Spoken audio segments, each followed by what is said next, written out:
Friends, कैसे हैं आप सब लोग? मैं आप लोगों बिल्कुल ठीक होंगे। Welcome to Visualogy by Dilshaur. इस वीडियो से हम लोग कंटिन्यू करेंगे अपनी स्टडीज़ को। हमने कर लिए हैं 17 टॉपिक्स। अपना जो है हमारी इंग्लिश ENG301 के 17 टॉपिक्स में कर लिए हैं। अब टॉपिक नंबर 18 से स्टार्ट होंगे और करेंगे। इसके पहले वीडियो सुन लेते हैं। Topic number 18, communicating through technology.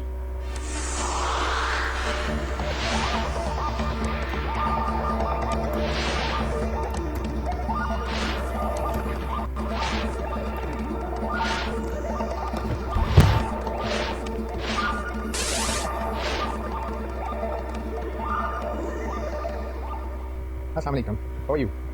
How are you doing with this subject? I hope pretty fine.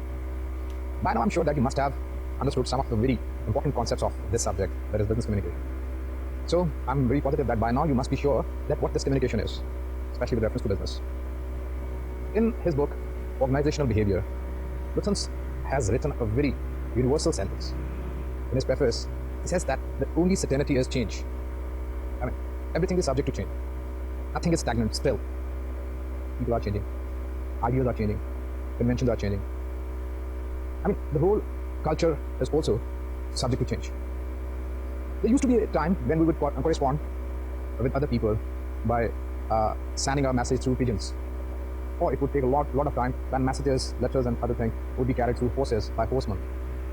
And then with the revolution of this steam engine, it just became a little easier and quicker. So we would get letters, we would get our other messages in a shorter time, in a quicker way. And then telephone came and we could talk. But just 4 decades ago, almost, a little over less, the whole world was revolutionized in such a way that all previous convention, all previous concept changed. This revolution was brought about by modern informational technology. Today, if you want to send any message to anyone, though the postal service is very much there, but we can send a message in a quicker way. We just need to log on to the computer, write our message, and then click it, and the message is read. It goes across the globe. So the whole life is revolutionized. We have flood of information. The amount and the availability of information has surrounded us from every side. We are encompassed in it. So this has created a lot of problem as well. Nowadays, we need to know how to handle this information technology, especially with reference to workplace. The day has come that even for an entry-level position, a person needs to be literate to this technology. And people at the helm of the affair require it more than anything else. It has changed all the previous convention. This new technology has changed all the previous convention. I mean, not only the means are changed, the way we used to write our written communication are also changed. So, as a result, there are a lot of responsibilities on us. There is a lot of stress over us. We have to take care of a lot of things. If we can have speed, but we also have to think of other things as well. For example, this electronic media give us speed. It also give us, whenever we want, that we can differ time zone. Whenever we are not concerned about confidentiality, we can use this electronic media. Similarly, we can talk to a dispersed audience firstly. So this informational technology has benefited us in too many ways, but obviously there are certain problems with it too. For example, our control over content is not very strong. All the information that we have in this media is subject to be accessible. There are hackers out in the market who can have access to our information. We need to take care of a lot of things when we have to deal with different media of electronic technology. Today we are going to discuss some of the aspects of this informational technology and its challenges. We are going to discuss that how certain aspects of it work. For example, information technology includes email, electronic mail. It includes fax. So it was there. It came back in 60s or 70s. Similarly, we have groupware. We have voicemails. We have video conferences, video tapes, and so on. So for a student of business communication, this is very important that we should understand all these things, all these aspects of information technology. So we begin with email, electronic mail. What is email? Email refers to messages sent over computers and includes everything from casual notes to friends to multimedia, presentations, and access across the world. So, as I just defined, that it refers to messages, and these messages can be simply notes to friend. You can talk to your friend, you can send anything to your friends, right? And from these simple messages, you can go on to sending multimedia presentations across the world. So, being a subscriber to any electronic mail, you can have access to use this form of information technology. Email, I'm sure that all of you are very much familiar with, but we need to discuss that what constitutes this email. What are emails are obviously are composed of or made up of different components. So what are the components of email? Let's discuss it first. As I just said, as user. So user is one who uses a computer to send this electronic message. He can send or she can send this electronic message from anywhere, from his or her home, from office, from any hotel or any place. Now there are a lot of net cafes around the city. So you can use any computer program and send your email, your electronic mail to anyone across the globe. It may be within your city, it may be within your country, it may be within your continent, or it may be to the end of the world. And in no time, just after having written a message, after going through a certain system, you can just push a button of the keyboard and the message goes there within a split of a second. Probably there are more technical terms by some people concerned with this subject can tell you the exact timing of it. So, as I told you, that this email is made up of different components and the user is one component. So there are different components of email, like user, like messages, like sender and reader addresses, like protocol, like transport, like gateways, like directory, etc. So all these are different components of email. As I told you, user. Users are often people, but not always. Sometimes they can be other computer application program. So maybe you never know that whom you are talking to or whom you are writing to. Is it a person or some computer application program? So in both the cases, it will be called user. Either it's a person or it's a computer application program. So the first component of email is the user. So if you are having access to computer, you are sending this email, you are the user, right? And the person having your is the user. Or if it is the program, it is the user. The second thing is message. Message is the actual information that a user sends to another user. So this is the message. Whenever you have some time, for example, you're sending a business email, so that your business email is the message. It is like a letter, as well as it has its own characteristic that we'll be discussing later. So message is the main information that you want to exchange with other person, right? So this is the second component of email. The third component of email is addresses. Addresses of the user, sender, and addresses of the receiver. Sender and receiver are the same. It's an information, it's communication. So whenever there is communication, there is a sender, there is a receiver. So similarly, we have an email, it's a message, so it's a communication. So we are sending a message. So this message is being sent by a certain person having a certain address to a certain person, or as I just told you, to a certain program, application program having a certain address. This address consists of certain code number that identify the person or the program, and then it also carries some service provider, and also that tells the type of company that is providing this service. For example, if you find some email address like com, so com refers to commercial. It means that the provider is a commercial organization. It may be any other organization, it may be a governmental organization. So there are different codes for it, and these are easily available and written in all books. So you have a certain code, and then you have a certain identification number, you have a certain mailbox. So this is your address. So this is the third component of email. After this, we have the fourth component, that is protocol.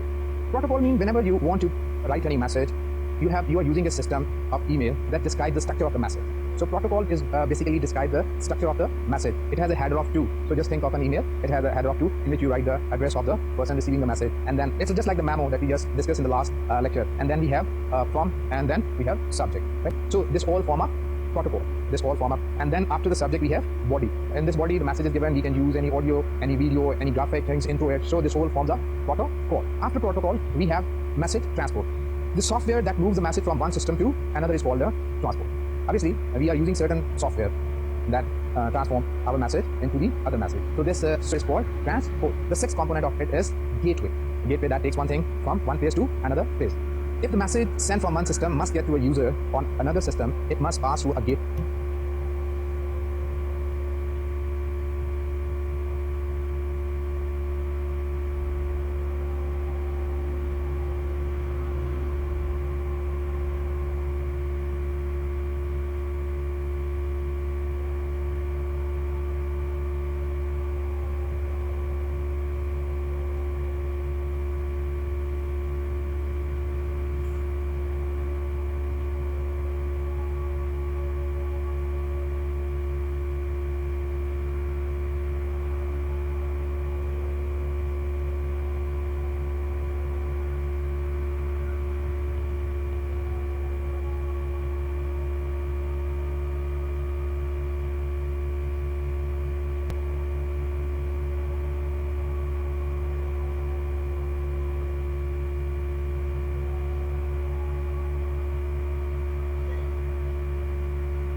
gateway to be delivered. A gateway is an application program that translates between two protocols of different email systems. So it's an application program. What is gateway? It's an application program. So it transforms the protocol of one system into another. So if you send a mass email message from by Yahoo, so when it reaches to any other system, it changes. So it goes to any other system, and this gateway is the one that changes your protocol from your system to another. The seventh thing is value-added networks. Value-added networks are your telecommunication system.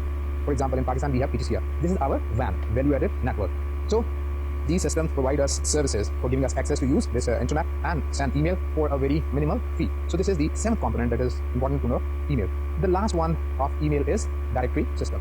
As a user, you can access directory that contain name, addresses, and sometimes other information about each user. So it's just like the directory of telephone, in which you know the phone number and other information about any person. Similarly, by using this, you can have information about any other person. So these are the 8 components of email.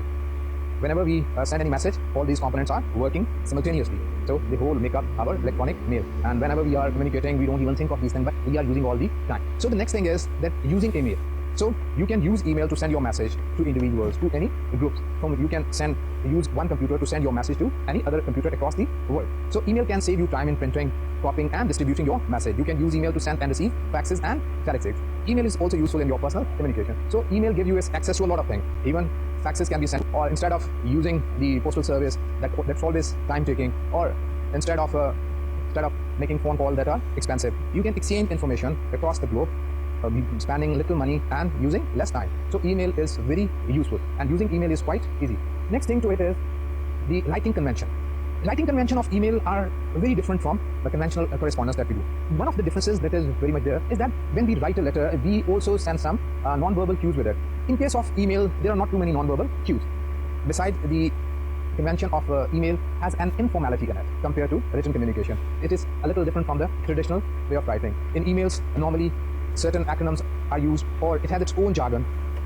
I cited some of the example in my previous lecture that we use certain terms, certain words which are very known by people using this media. So it has its own jargon.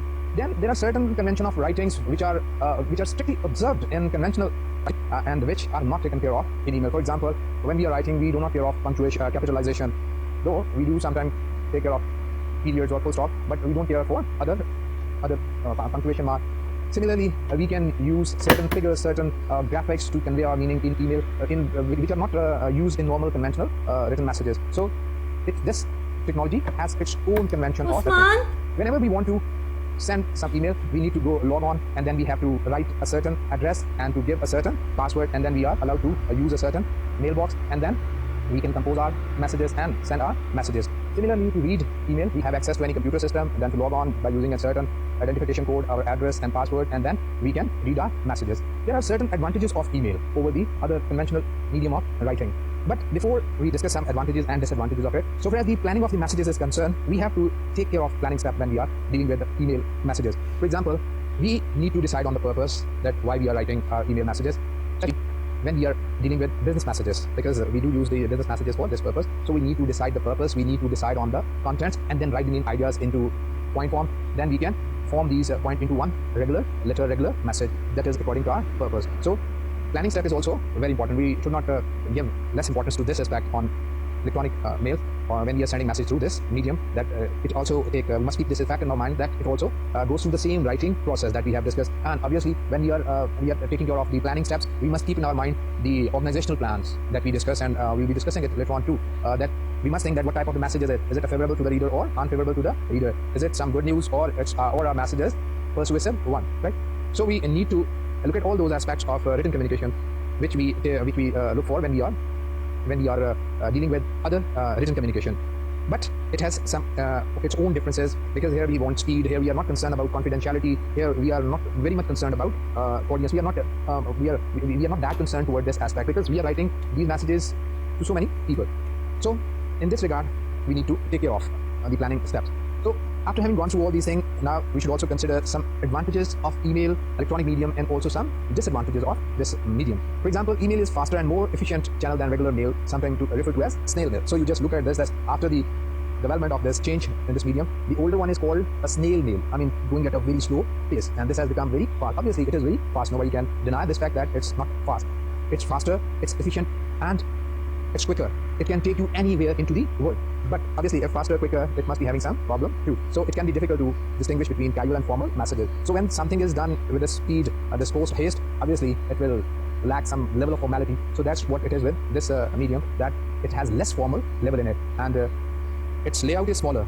Layout, which is a very important thing, it is smaller.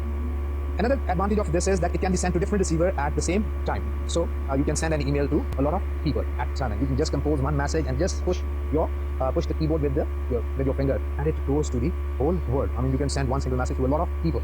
So it's time saving, and obviously it's a money saving too. But this system is inaccessible to those who are computer illiterate or not online. If it were the same traditional method, the same traditional system, so if you were sleeping, the postman would knock at your door, or it would give the message to somebody else, the letter would be given to somebody else. But in this case, you only have access your own code to the system, and unless you log on, you cannot have. And if you are not computer literate, you do not know how to operate this whole system, there are people out there who do not know, so any message sent to them is just useless, right? So this is one of its disadvantages, that the receiver sometimes is not present. So in this case, sometimes our own on model of communication lacks its one component, that is receiver. But however, it's not always the case. Most of the time we are waiting who is sending us what and from where, etc. Another advantage of this email is that it can be stored and sent at off-peak telephone rates. It means that we can store any email sent to us, and we can send email off-peak telephone rates. It saves us a lot of finances. So just think of this aspect, being an employee of an organization, that it saves a lot of finances for any organization, cost of sending messages. You can use this medium. Its content may be appear later in a variety of printed form. I mean, there is the chance of access from the outside. So maybe you have get one message and it may be picked up by any means. So this is one disadvantage of this system. Another thing that is very important and the biggest advantage of this system is it saves paper. This has brought about paperless revolution. I mean, paperless revolution. This has been a buzzword around 70 and 80, that now in organizations, the amount of paper used is less than it used to be in the past. I mean, less than to a great extent. That's why we call it a paperless revolution. So now you just think that you go to any organization and see any person there, and you'll see that there is a computer on the table, but no paper, very few paper. So that's why we call it a paperless revolution. It has, as I just said, it has saved us from storing all those paper that were rarely used for any future reference, that big files, file covers, etc. Now we use very few papers for writing purpose. Most of the time we compose our messages on the screen in word processing and other program, and whenever we need it, we can use it. It has one disadvantage, and that is it lacks non-verbal communication cues to admin. When we were discussing non-verbal communication, that how important, essential is non-verbal communication.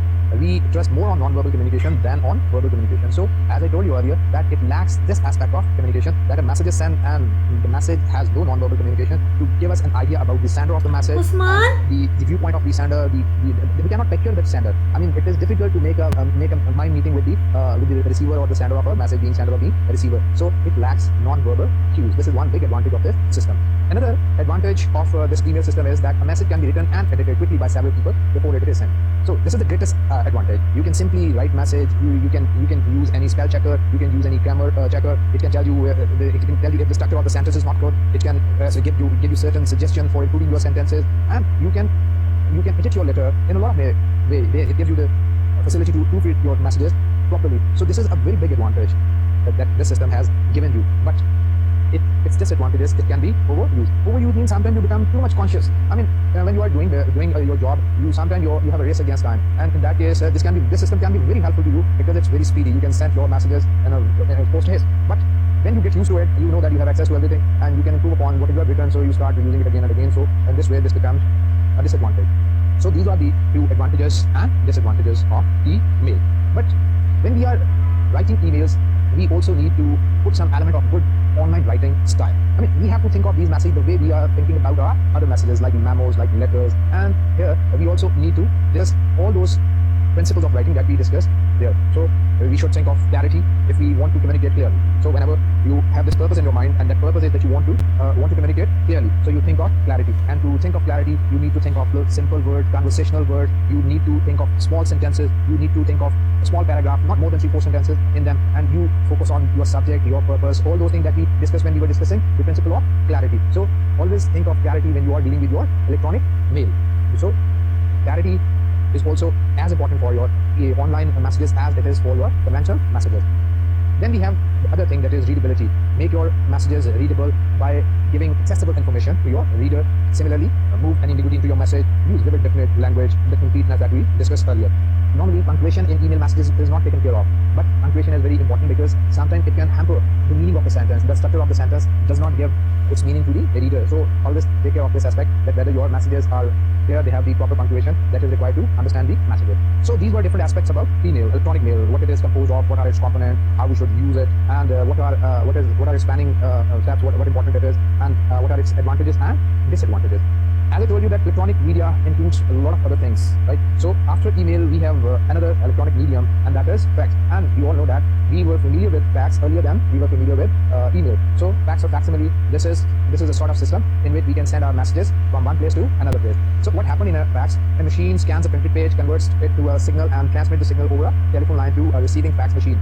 Although faxes have been available for many years, but they were very slow and very expensive. And there was another problem with the fax machine, was this, that only we could send a fax from one machine to another of the similar type. So this was a problem. But fax was there, and in the absence of this internet and this email medium, we've been using fax to transmit information.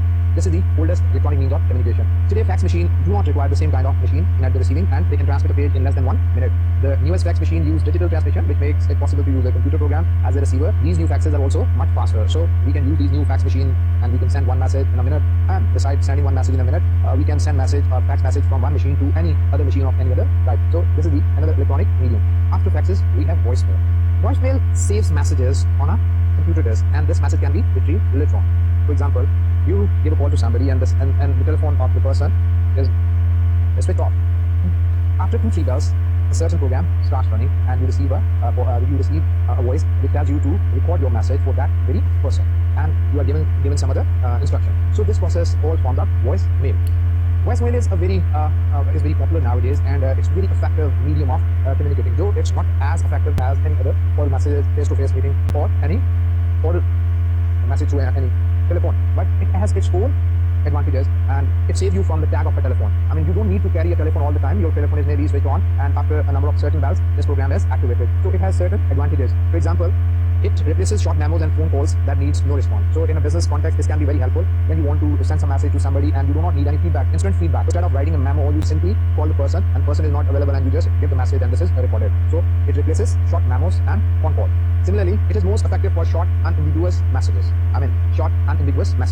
Instead of writing messages, you can write. There are certain instances in your working life in which bringing your message into a proper form takes time. So instead of doing this, if you talk to the person who's obviously around you, it's better. So this way, in which you send your message, is more effective and can give a vent to your feelings, whatever you have about something. So it also solves time zone difficulties. It means that you want to talk to a person somewhere in another continent where there is where the time zone differs. So the person is not available, you have just dropped your message, and the message is retrieved later on. So this is very useful in this regard.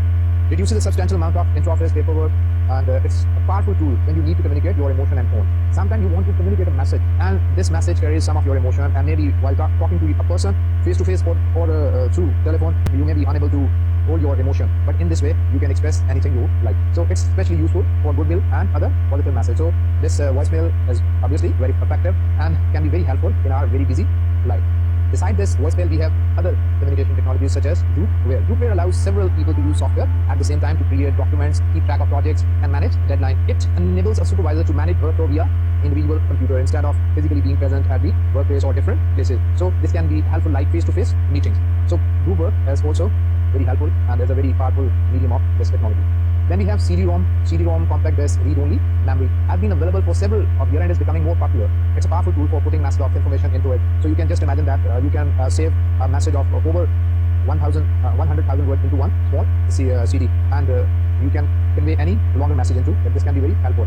Besides this, we have teleconferences. It's a rapidly developing technology that will eventually change the way companies do business. So it's the best for informational meeting, ineffective for negotiation. Obviously, when we are doing teleconferences, we cannot exchange feedback the way we do it in a meeting. It's an alternative to face-to-face meeting. It discourages secondary conversation, which is a problem in a meeting. In a meeting, sometimes we go into other topics. So it saves us from this secondary conversation. It helps participants focus on a topic, but prevent participants from sharing valuable information. I mean that we can only talk about certain topics, so it does not let us deviate from one purpose or one topic. Similarly, we have video tape. Video tape can be very helpful if you want to convey some message. We can just record any message, and this video tape can carry it.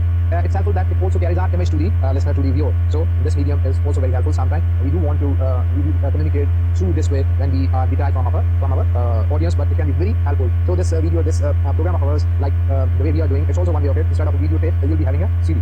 So similarly, we have another form, and that is computer conferencing. Computer conferencing allows user to meet and collaborate in real time while viewing and sharing documents electronically. It offers democracy because more attention is focused on ideas than on to communicate them. But overemphasizing a message can threaten corporate culture, which needs a richer medium. So computer conferencing can be very helpful. We can focus on different ideas. So we have discussed certain media of this electronic technology, and these are very helpful. But remember that when you are dealing with them, you have to consider your receiver. That's very important. Think of his viewpoint, his experience, his knowledge, his position in the company, cultural differences, and technology. And think about yourself, that have you presented a clear purpose statement, a logical order of information, an appropriate, concise, and complete message, a clear, readable, writing style, positive language, paragraphs, focus on the ideas, a courteous and confident tone, carefully edited words, etc. And the last word to it, think of that, have you met the readers need to understand the information, the document's purpose, the writers need to convey particular information. So these were some guidelines for online messages, all the messages that we have just discussed. So today we have discussed electronic technology and electronic media. We have discussed email, we have discussed faxes, we have discussed voicemail, we have discussed groupware, and so on. These are very useful channels to communicate, and these can be effective for a businessman when they are prudently used. I'm sure that these things will be of help to you, and you must have an idea of this technology and how it works, because you also need to communicate through all these media, and it's important that you make yourself acquainted with all these things. Now, inshallah, in the next lectures, we'll discuss some real issues of communication, aspects of communication, in different types of correspondence letters, or inquiry letters, reports, and other forms of oral and written communication. Today we are finished with that topic, so let me say you about this. We shall meet again. Thank you. Come. हमारी video complete हो गई, हम चलते हैं अपनी reading की तरफ और रीडिंग कर लेते हैं। टॉपिक है हमारे पास communicating through technology. Introduction to information technologies open up the possibility of interactive communication and concept. People worldwide, our global systems are secure, fast, and powerful, and form the optimal basis for applications in the cabling sector. With the use of new technologies, you can reach individuals, groups, or other computers anywhere in the world to share information, files of data, spreadsheets, videos, music, and anything else that can be stored on computers and on other advanced means of communication. ठीक है, आगे चलते हैं। Defining email. Email refers to messages sent over computers and includes everything from casual notes to friends to multimedia presentations and access the word. Electronic mail, email, lets you send a message to a person without your making direct contact or knowing where that person is located. Subscribers to electronic mail services are called users, and as a user you can access messages on your system from your home, office, hotel, or anywhere you happen to be. Okay, उसके बाद हमारे पास है several basic components make up email systems, including users, messages, senders, and recipients, addresses, protocols, messaging, transports, gateways, value-added networks, directory systems. Users are often people, but users can also be other computer application programs. Okay, आगे चलते हैं लोग। Message is the actual information sent by one user to another. Addresses. Part of the email's information included in a message is the address of both sender and receiver, which include their unique identification codes along with another identifier such as the email system, the mailbox number, or the organization. Protocol. Each email system uses a protocol that describes the structure of the message, generally with a header of to, from, and subject, followed by the body, which may include text, images, graphics, videos, and audio. Message transport. The software that moves the message from one system to another is called the transport gateways. If the message sent from one system must get to a user on another system, it must pass through a gateway to be delivered. A gateway is an application program that translates between two protocols of different email systems. Valued added networks, VANs. Valued added networks are public telecommunication companies such as AT&T or PTCL that handle email services to users for a fee. Directory systems. As a user, you can access directory that contains names, addresses, and sometimes other information about each user to find the email address you need to send a message. Using email. With email, you can reach individuals, groups, or other computers anywhere in the world to share information, files of data, spreadsheet, videos, music, and anything else that can be stored on a computer. Email can save you time in printing, copying, and distributing your message. You can use email to send and receive faxes and telexes. Email is also useful in your personal communications. Okay. Writing conventions for email are still developing, but one character is being informal. The traditional conventions of writing are not followed in email. Capitalization can vary from one email user to another. All punctuation and capitalization except for periods at the ends of sentences are omitted. The immediacy and perceived information of email compose rambling messages. आगे चलते हैं. Understanding how email works. To send an email message, you do the following. Log on. This means connected to our computer network or email program. It requires the user's name and a password. Choose the receivers of your message. For this step, you need to know the email addresses of your receivers. Compose the message. Instruct the program to send the message. And email offers speed, low cost, increased access to other employees, portability and convenience, not just overcoming time zone problems but carrying a message to many receivers at once. It's best for communicating brief, non-complex information that is time sensitive, but its effectiveness depends on a user skill. And because the turnaround time can be quite fast, email tends to be more conversational than traditional paper-based media. Okay. Email etiquette planning. Be clear, concise, and polite when you send an email message. Plan your email like letters and memos. Decide on the purpose, decide on the content. Write all the ideas in point form. Put these ideas into sequence appropriate to the purpose. ठीक है, आगे चल देते हैं. Advantages and disadvantages of email. Okay, advantages. Email is a faster and more efficient channel than regular mail, sometimes referred to as snail mail. Most messages reach anywhere in the world within minutes of being sent.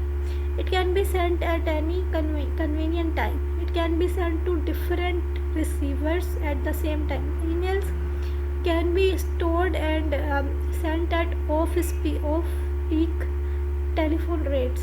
It saves paper. A message can be edited quickly by several people before it is sent.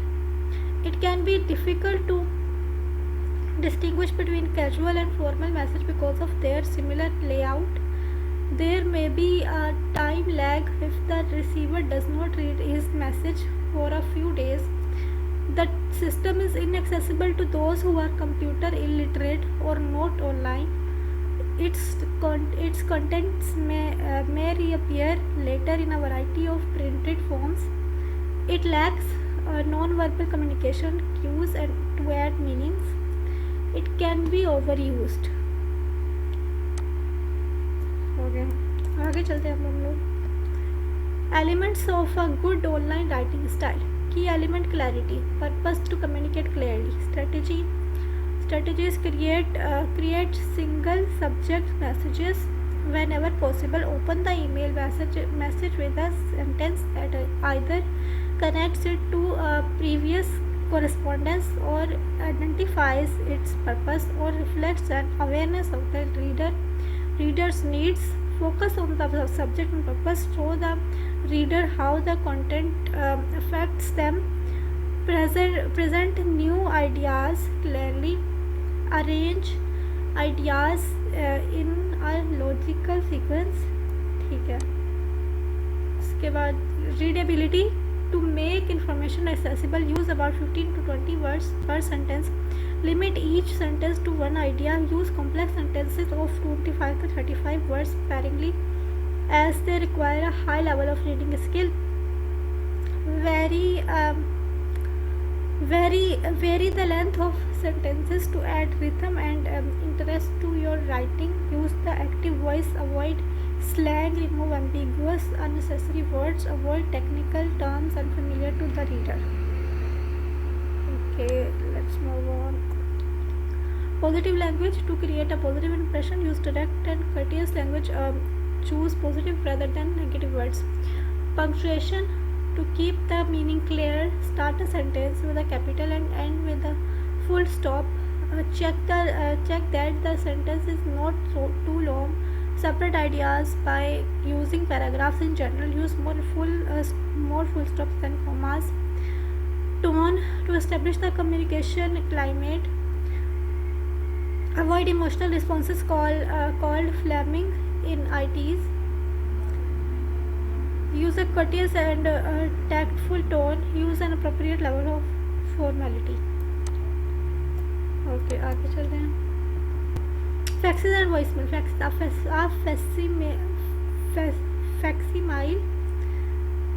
Faximile machine scans a printed page, converts it to a signal, and transmits the signal over a telephone line to a receiving fax machine. Although faxes have been available for many years, until recently they were slow and expensive. The oldest type of fax machine had to be connected to a machine of the same type, and the transmission took several minutes. Today's fax machines do not require the same kind of machine at the receiving end, and they can transmit a page in less than 1 minute. The newest fax machines use digital transmission, which makes it possible to use a computer program as a receiver. These new faxes are also much faster. The oldest type of fax machines had to be connected to a machine of the same type, and the transmission took several minutes. Today's fax machines do not require the same kind of machine at the transmission. Same kind of machine at the receiving end, and they can transmit a page in less than 1 minute. The newest fax machine use digital transmission, which makes it possible to use computer program as a receiver. These new faxes are also much faster. Voicemail records messages on a computer disk, okay, for later retrieval by the receiver. When an incoming call is not answered, the system responds by telling the caller how to leave a message or how to reach someone else. The receiver of the call can then either listen to the machine upon returning to the office or access the message via telephone. This process eliminates the problem of telephone tag, which can be so frustrating. Voicemail is useful because it replaces short memos and phone calls that need no response. It is most effective for short unambiguous messages. It solves time zone of difficulties. It reduces a substantial amount of office paperwork. It is a powerful tool when you need to communicate your emotion or tone. It is especially useful for goodwill and other positive messages.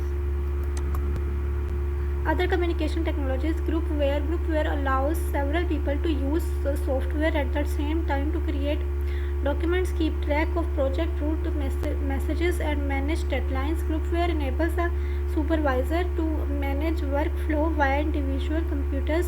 instead of physically moving from place to place or having face-to-face meeting. CD-ROM database, compact disk, read-only memory, has been available for several years and is being more popular. It is powerful tool for putting masses of information in a form that is easy to digest. Some kinds of information typically found on CD-ROMs are encyclopedias, dictionaries, telephone directories, and articles and abstracts on various subjects. A CD-ROM can store more than 100,000 pages of text. It will continue to grow. Okay. Teleconferencing is a rapidly developing technology that will eventually change the way companies do business.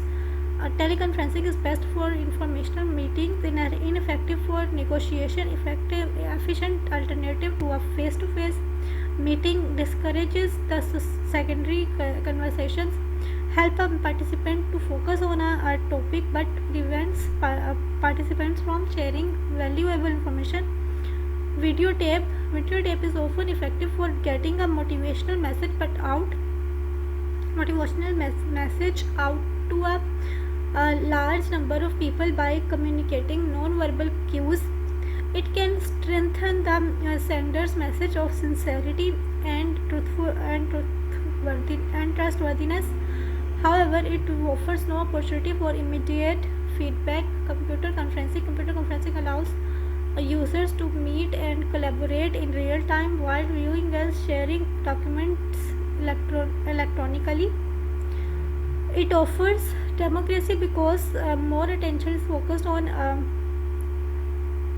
ideas than on who communicates them, but overemphasizing a message to the neglect of the person communicating it can threaten corporate culture, which needs a richer medium. Okay, let's move on.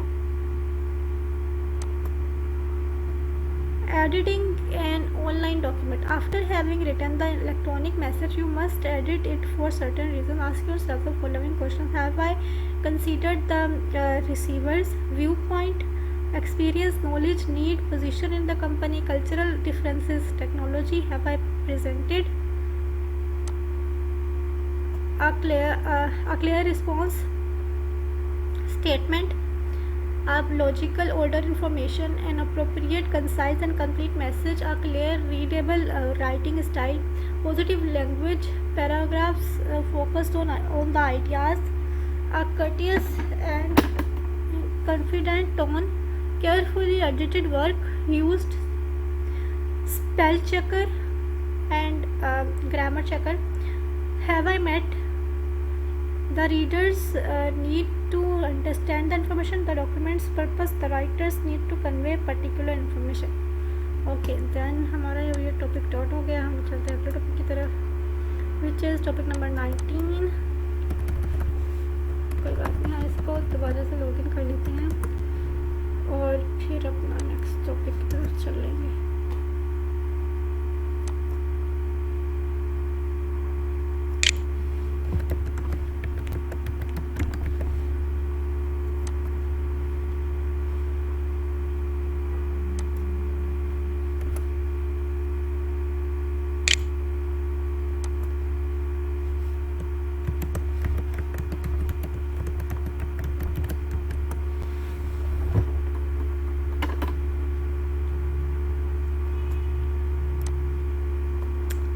चलते हैं अपने next topic की तरफ. हमारा next topic है topic number 19.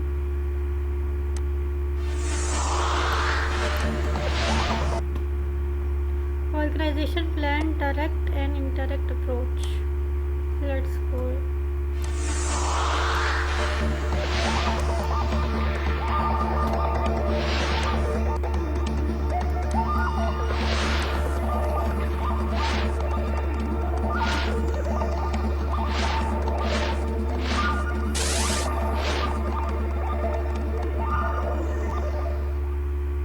How are you?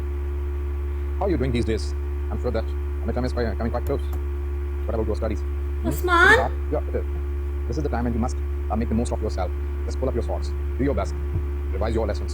Listen to the lectures. And good luck to you. Suppose you bought a calculator. It had a guarantee, and after some time, there is a problem with it. It had a watch in it, a clock in it.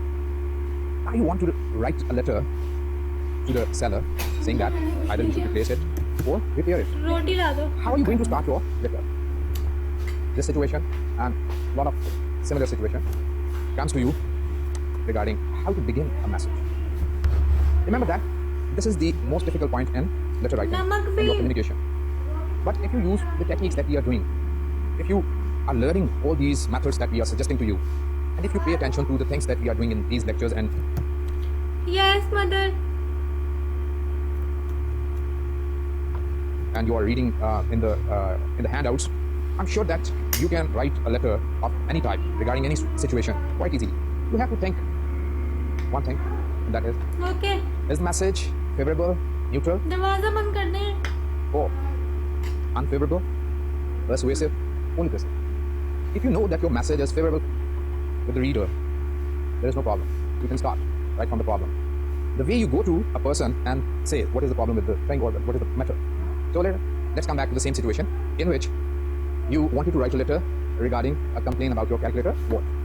So since the shopkeepers or the seller always welcome such complaints regarding their problems, because it's their duty, they have given some guarantee, some surety, it is their duty to redress such problems. So you must know that this message is going to be favorable.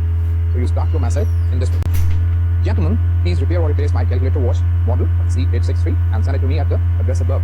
And you are writing a letter and address above, you are the writer of the letter, so it's in the heading. After 6 months of use, the musical alarm has quit working. Enclosed is my watch, a copy of this sales receipt showing the date of purchase and your warranty, which guarantees material and workmanship for 1 year. So it's quite easy for you to write such messages when you know that your message is going to create a favorable response or an unfavorable response. You see that the writer of this letter has got the problem just in the beginning because the message has a favorable approach. So whenever you are confronting such a situation, you have to think of only these things, nothing else.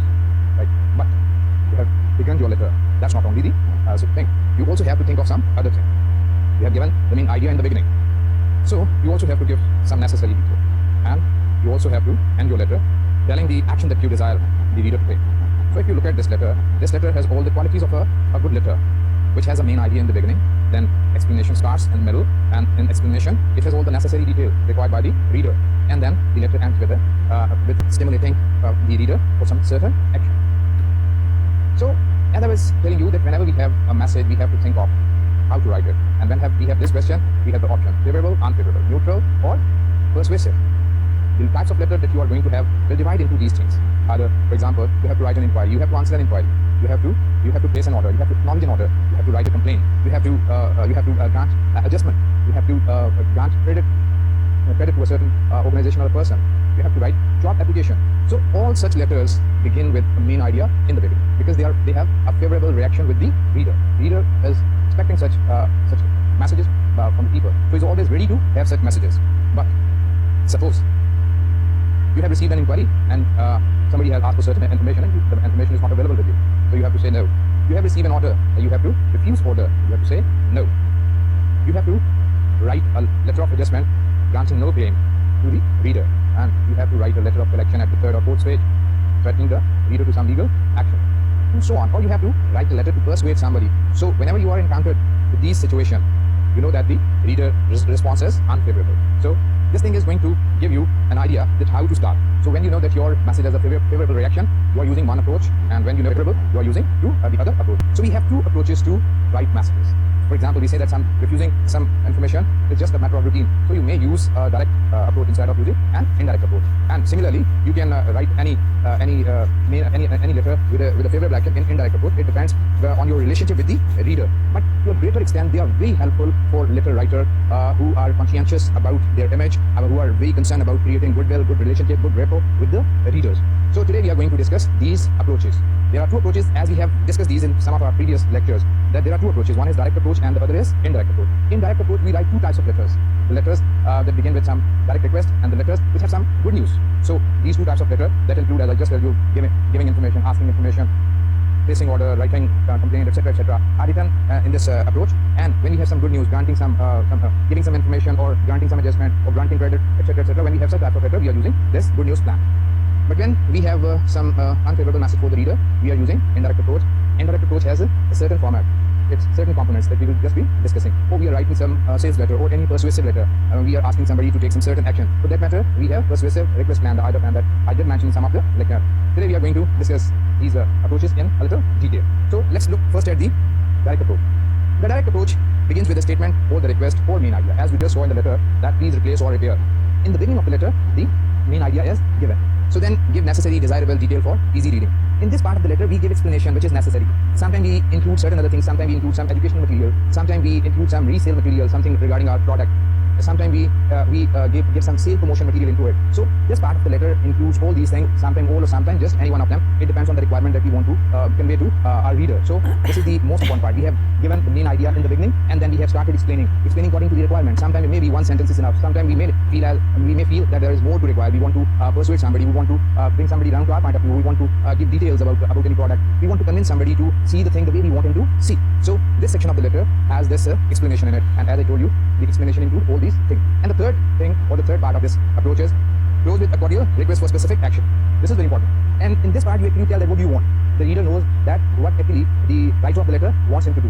Whether you want some specific action, whether you just want some appreciation, or whatever you want, some action, desired action, some dated action, anything. So in this part of the letter, you simply give this information. Similarly, if you have some good news to convey, you can give best news or main idea in the beginning. For example, you're going to grant a request. So you begin your letter by giving the good news in first sentence, so the reader comes into a pleasant frame of mind where he is ready to read whatever comes later. So in good news plan, we give good news in the beginning, then we give explanation. Again, this part carries explanation, necessary explanation, desirable detail. Again, this includes all those things. It may include some educational material, some resale material, some resale promotional material, etc. All facts, figures, what are required, some terms, some policies, what are required to include that conform to the whole of the message. So this part carries all these things. And then we again finish our letter in the third part with a positive, friendly end, in which there may be some, again, desired action, that what action we want the reader to take. These two plans are used when we know that our message is favorable with the reader. Similarly, sometimes we have messages which are neutral. For example, we have to make some announcements within our organization through a memo, or outside our organization through any letter. And this announcement doesn't have any good news for the reader, but it's neutral. The reaction of the reader is neutral towards this message. So again, we use this direct method. Again, statement or request, main idea, etc. in the beginning, then explaining, then closing with a cordial request, etc.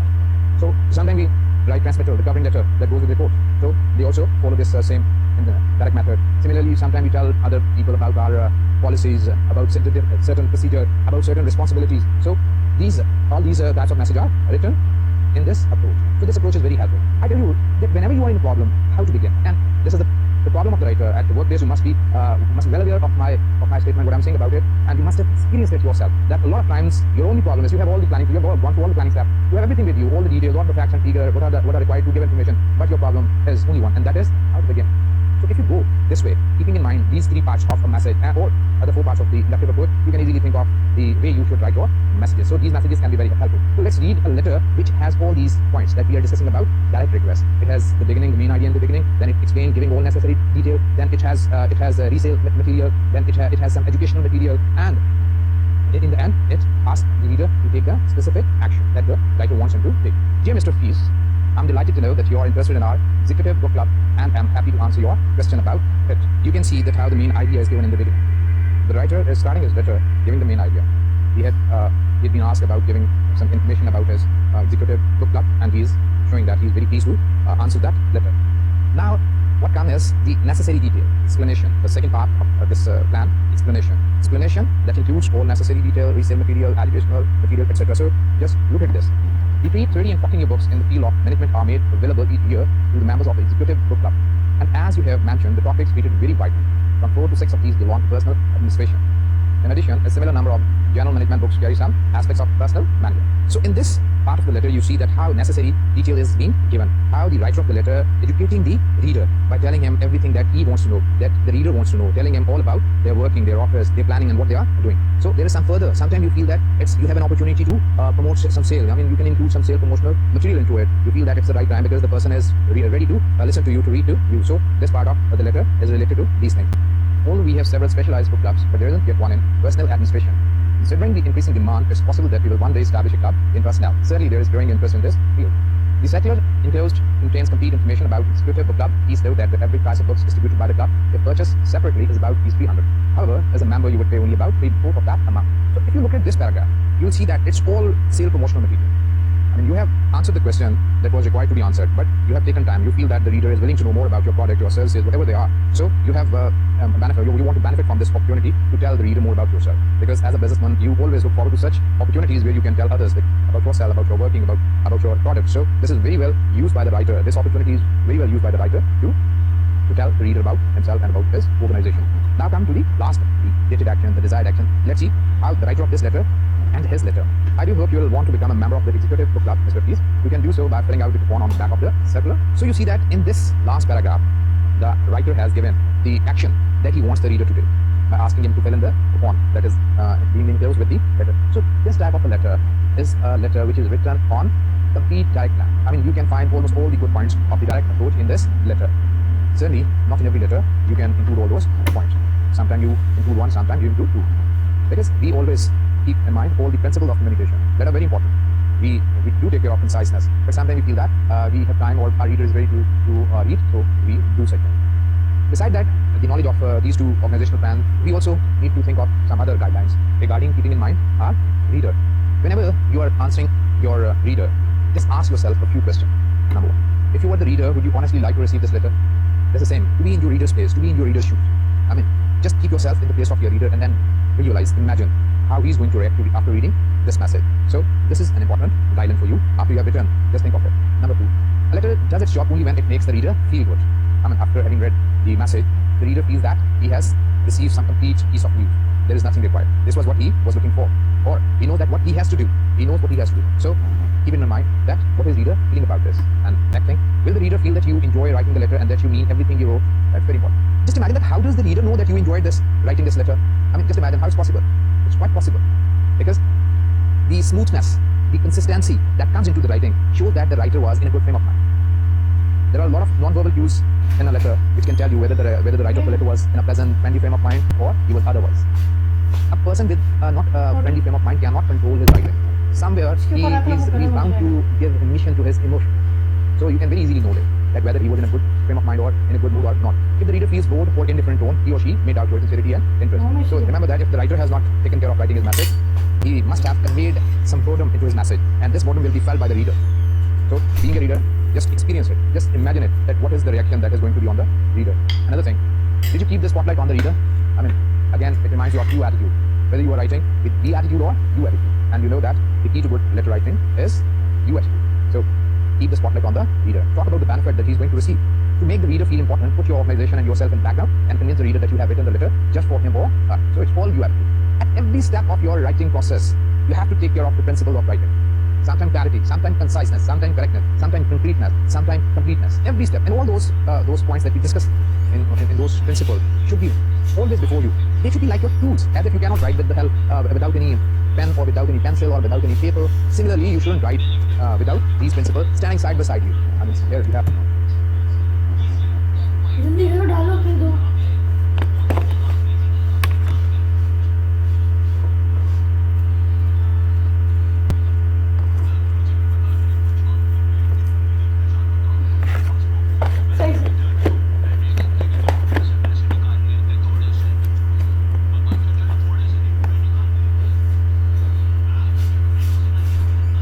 Conciseness, here you have clarity, here you have consideration, and so on.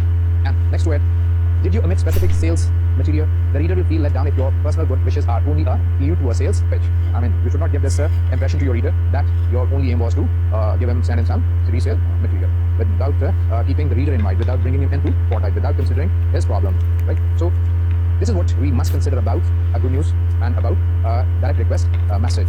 So always keep these guidelines in your mind whenever you are going to write your messages, because they will help you immensely and they will make you very good communicator, the good communicator that we want you to become. And we've been suggesting you different techniques, different methods right from the beginning of this course, that you must adopt this and you must lead that so that you could become very good communicator. Your messages should be very good, very impressive, very readable. Now come back to the other approach. And what is that? Let's look at it. Indirect plan is there when you have some bad news, or when you want to persuade somebody, when you write persuasive message, sales message, and a lot of other types of messages. Maybe you want simply to persuade. Maybe it may be an inquiry. Maybe you want for somebody to persuade, somebody to take some action that you want him to take, right? So let's begin with some bad news. They have to be written. You can't avoid, especially in a business situation.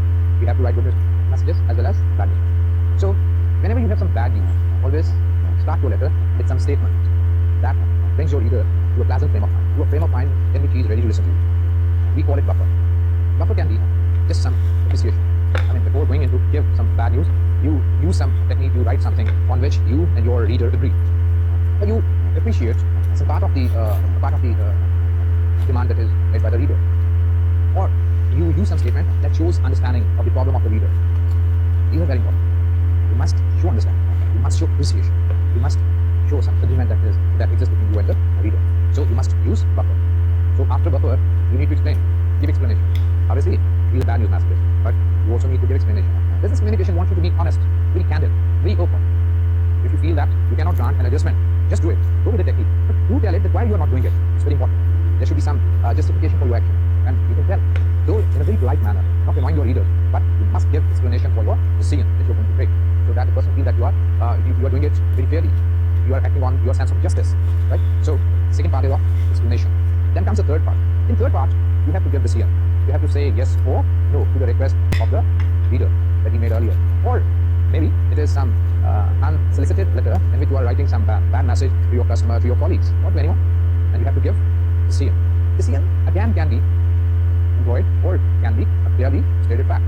So it depends on you how you take it up.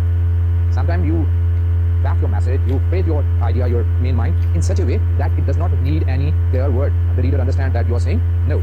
But here you must do this thing that either you must tell that you must give the decision in words, or it must be employed in such a way that the reader understands what you mean. And then end your letter with a friendly close. So this is what's going to be an indirect message having some value. Next to it is persuasive message. Persuasive message again has all 4 points of either attention, interest, desire, and action. We'll be talking about this either plan later on. So I just put it off till that time because we'll be spending a lot of time on this, and we have talked about this earlier in one lecture when we were discussing about planning steps, how to prepare effective message. We did discuss some of its issues there. So we'll be discussing it there. Now I want you to note something more about buffers. What are buffers? How can we phrase buffers? Buffers are very important. So look at some of the buffers. For example, you start your letter, a negative letter, with a buffer, and this buffer has agreement on something that is common between you and your reader. So look at this first sentence of that letter. We both know how hard it is to make a profit in this industry. When you begin your letter, somebody asks for a certain discount, and you're not ready to grant this request. So you start your letter. You have not started with saying we can't grant the discount. You have just started your letter with such a phrase, with such an agreement, that with such an understanding that your reader can also know that you are right. So this is an agreement buffer. So next to it we have appreciation. Appreciation means give appreciation for some part of the request. So your check for rupees 25,000 arrived yesterday. Thank you. For example, you are writing to some of your customer whose account was overdue for a long time, and he has made a partial payment to it. Similarly, a buffer can be a cooperation.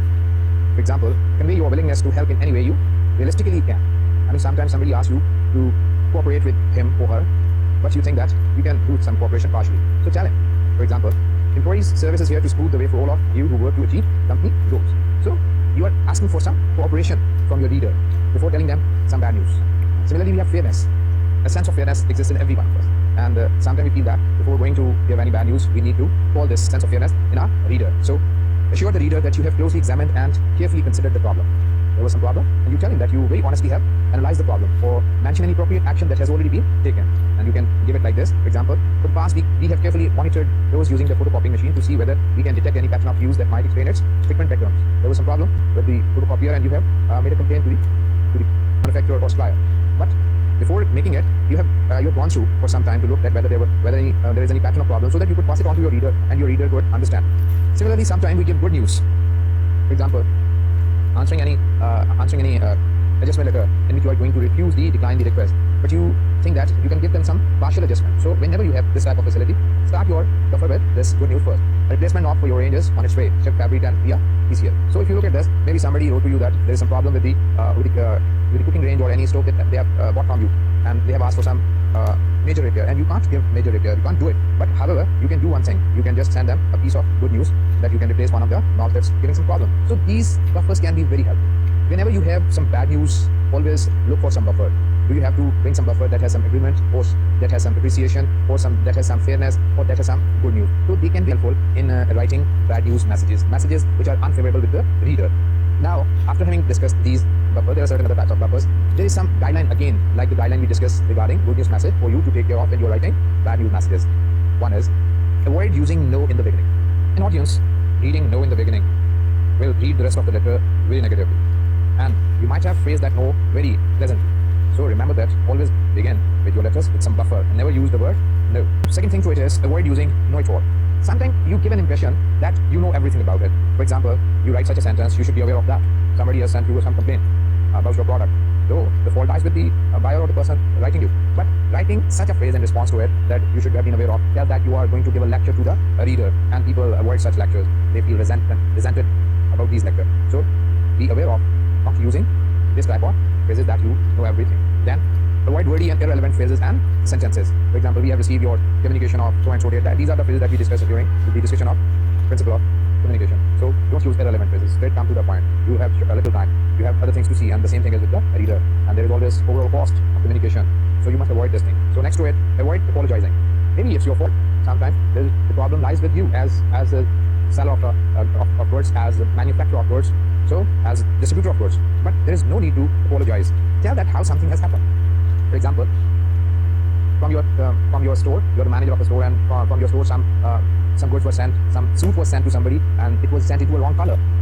Though it's your mistake, but don't apologize like people who just use the word sorry at every moment. Just explain them that how mistake occurred. Remember that everyone knows that mistakes are not intentional, but they do occur. So just believe in this thing that you didn't do it intentionally, it just happened, and you will avoid it. Just give the explanation to the reader that how the mistake occurred. So never give apologies in your letter. Similarly, avoid writing a buffer that is too long. Beware not to write buffers that are very long. Buffer the statement to bring the reader to some friendly frame of mind to make him prepare or to receive some bad news. Don't beat about the bush in the first paragraph of the letter. Just be concise, be conversational, use a shorter sentence, use simple word, and use some psychology that how your reader is going to react, and that's all. So we have so far talked about two organizational plans, direct as well as indirect. So we use indirect approach when we have some favorable or neutral reaction with the recipient, and when we have some unfavorable reaction. So let's check now.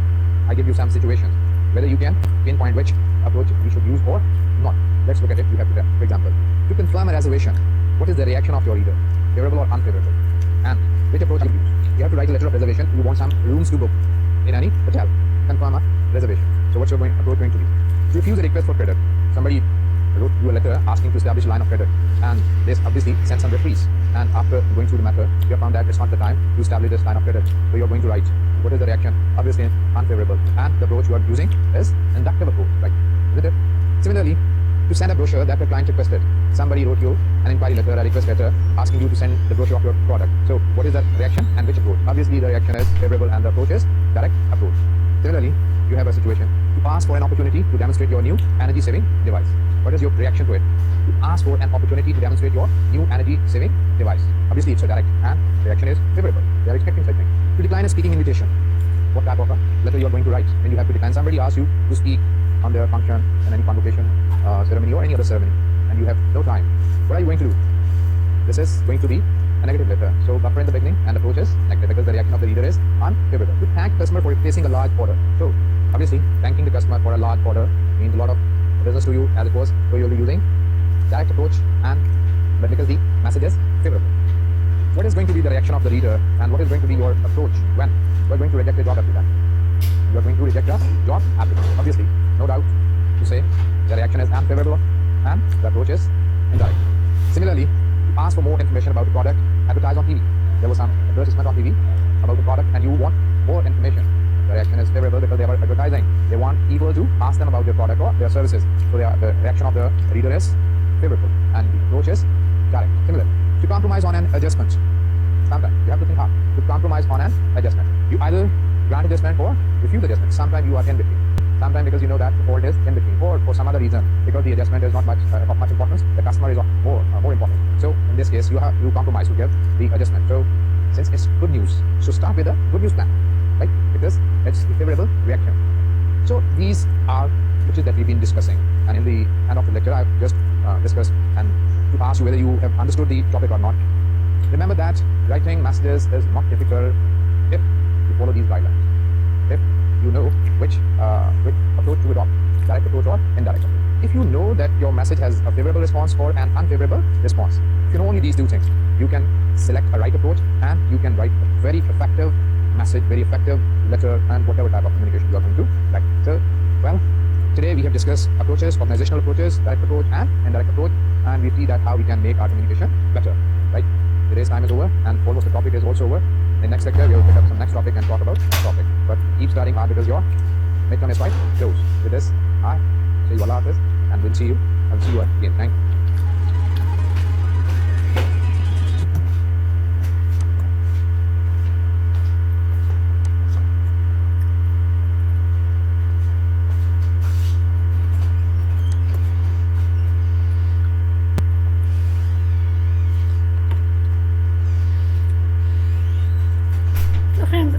हमारी video complete हो गई। अब हमने reading करनी है।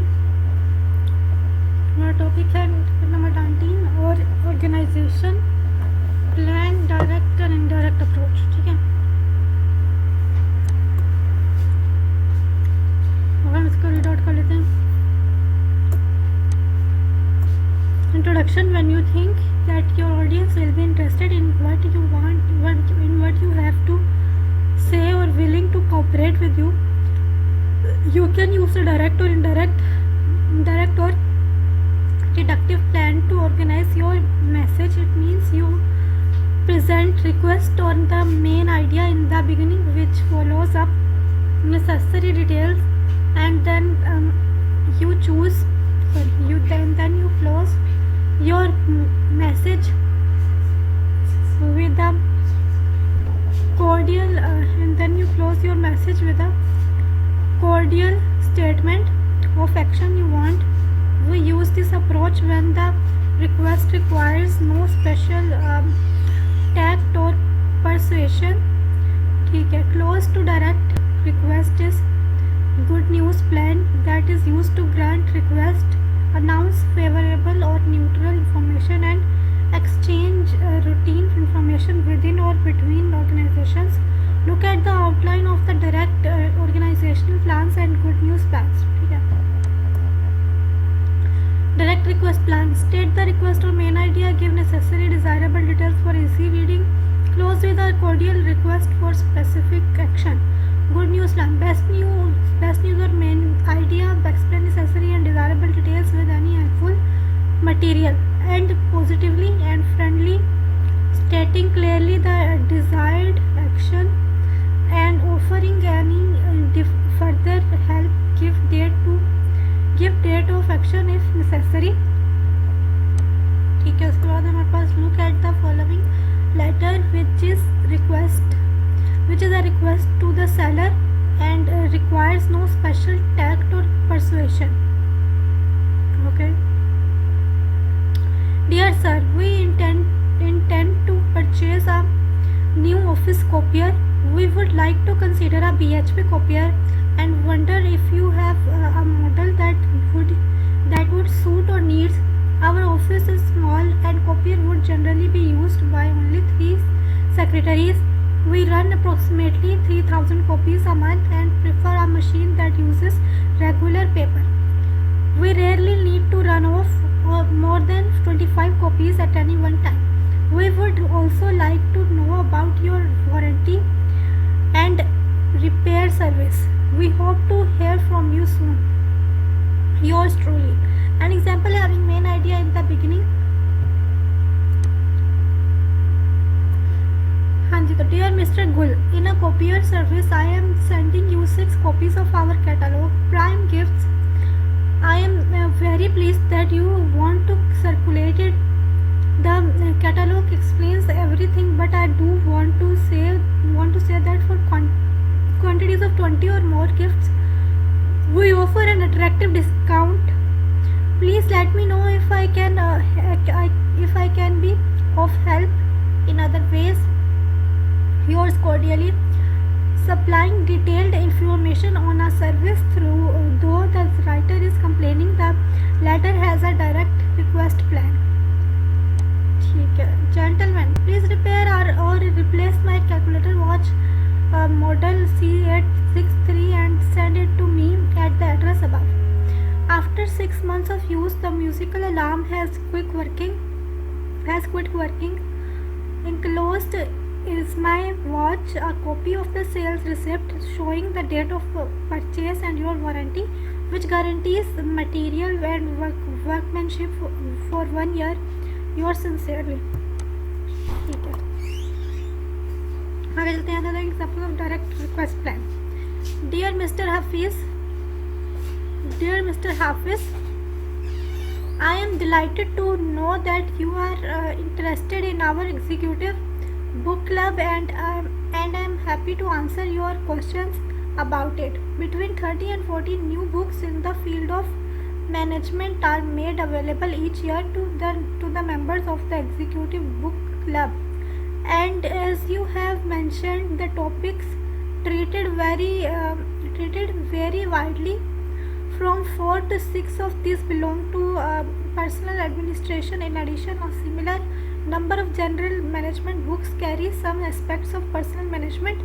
Although we have several specialized book clubs, but there isn't yet one in personal administration. Considering the increasing demand, it is possible that we will one day establish a club in personal. Certainly, there is a growing interest in this field. The circular enclosed contains complete information about the executive book club. Please note that the average price of books distributed by the club, if purchased separately, is about ₹300. However, as a member, you would pay only about 3/4 of that amount. I do hope you will want to become a member of the executive book club. Mr. Hafiz, you can do so by filling out the coupon on the back of the circular. Yours truly. The goodwill letter you write will probably be successful when you can answer yes to the following questions. If you were the reader, would you honestly like to receive this letter? A goodwill letter does its job only when it makes the reader feel good. Will the reader feel that you enjoyed writing the letter and that you mean everything you wrote? If the reader feels bored or indifferent tone, he or she may doubt your sincerity and interest. Did you keep the spotlight on the reader? To make the reader feel important, put your organization and yourself in the background and convince the reader that you have written the letter just for him or her. Did you omit specific sales material? The reader will feel let down if your personal good wishes are only a prelude to a sales pitch. ठीक है, आगे चलते हैं. Indirect or inductive approach. If you think that your message might upset your reader or listener, you see the indirect plan to ease your audience into the part of your message that shows that you are fair-minded and eager to do business with him on some other terms. This approach consists of 4 parts: organizational plan, bad news plan, or persuasive request plan. Buffer using positive pleasant rather than negative statement, explanation, readers benefit, reasons supporting the negative decision, and decision expressed or implied in clear but tactful manner, and helpful, friendly and positive, stressing on goodwill. Persuasive request plan. Attention, you oriented theme, readers benefit, interest. Explain the opening theme in greater details using psychological appeal. Desire, give relevant evidence to prove your claim. Action, close with a clear action ending that suggests a specific action the reader may take. Okay, let's move on. Buffer is a statement that is meant to bring the reader to a positive frame of mind. It can be of the following types: agreement, appreciation, assurance, compliment, cooperation, fairness, good news, understanding. agreement में हमारे पास है find a point on which you and the reader share similar views. For example, we both know how hard it is to make a profit in this industry. Appreciation, express sincere thanks for receiving something. For example, your check for ₹25 or 250 125,000 only arrived yesterday. Thank you. Cooperation, convey your willingness to help in any way you realistically can. For example, employee service is here to smooth the way for all of you who work to achieve company goals. Fairness, assure the reader that you have closely examined and carefully considered the problem or mention an appropriate action that has already been taken. For example, for the past week we have carefully mentioned those using the photocopying machines to see whether we can detect any pattern of use that might explain its frequent breakdowns. Okay. Good news, start with the part of your message that is favorable. For example, our replacement knob for your range is on its way, shipped February 10 via TCS. Understanding, demonstrate that you understand readers' goals and needs, for example, so that you can more easily find the printer with the features you need. We are enclosing a brochure that describes all the Panasonic printers currently available. When writing buffer, you need to avoid certain things. Examine the following. Okay. Avoid saying no. An audience facing the unpleasant news right at the beginning usually reacts negatively to the rest of the message, no matter how reasonable and well phrased it is. Avoid using a know-it-all tone when you use phrases such as "you should be aware that the audience expects your lecture to lead to a negative response and therefore resist the rest of your message." Avoid wordy and irrelevant phrases and sentences such as "we have received your letter," "this letter is in reply to your request," and we are writing in response to your request" are irrelevant. You make better use of the space by referring directly to the subject of the letter. Avoid apologizing. An apology weakens your explanation of the unfavorable decision. Avoid writing a buffer that is too long. The point is to briefly identify something that both you and your audience are interested in and agree on before proceeding in a business-like way. Persuasive request plan. As good news plan is similar to direct request plan, so is persuasive plan to bad news plan. Persuasion is the attempt to change a reader's attitude, belief, action in your favor. This plan is used to influence the readers.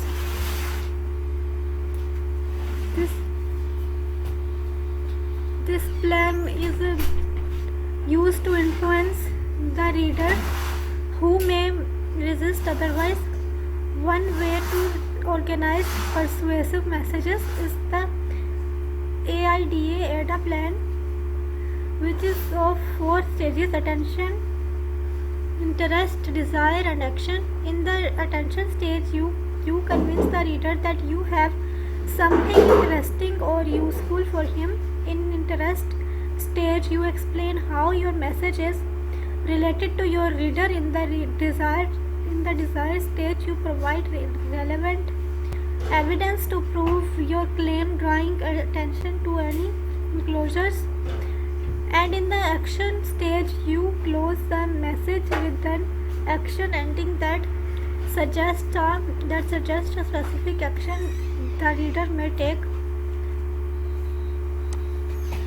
Okay, choosing the best approach. Each of the following problem states a purpose for writing a letter. Read each purpose, then tell first number पर है कि what the reader's reaction will be. Please, displease, neutral, little interest, and 2 पर है which approach you as the writer would take, direct, indirect, or persuasive, to confirm my reservation. Reaction unfavorable approach. indirect, to refuse a request for credit, unfavorable and direct. Approach direct, to send a brochure that a client requested, favorable reaction, and approach will be direct. To ask for an opportunity to demonstrate your new energy saving device, reaction would be neutral, or approach would be persuasive. To decline a speaking invitation and to thank our customer for placing a large order, to interest potential customer in advertising your magazine, to replace defective product, to reject a job applicant, or to ask for information about a product advertised on TV, to compromise on an adjustment, to collect an overruled account. Okay so हमारे यहाँ तक topic ये वाला complete हो गया। अगला topic अगली video में स्टार्ट करें। Thank you so much. Allah हाफिज़।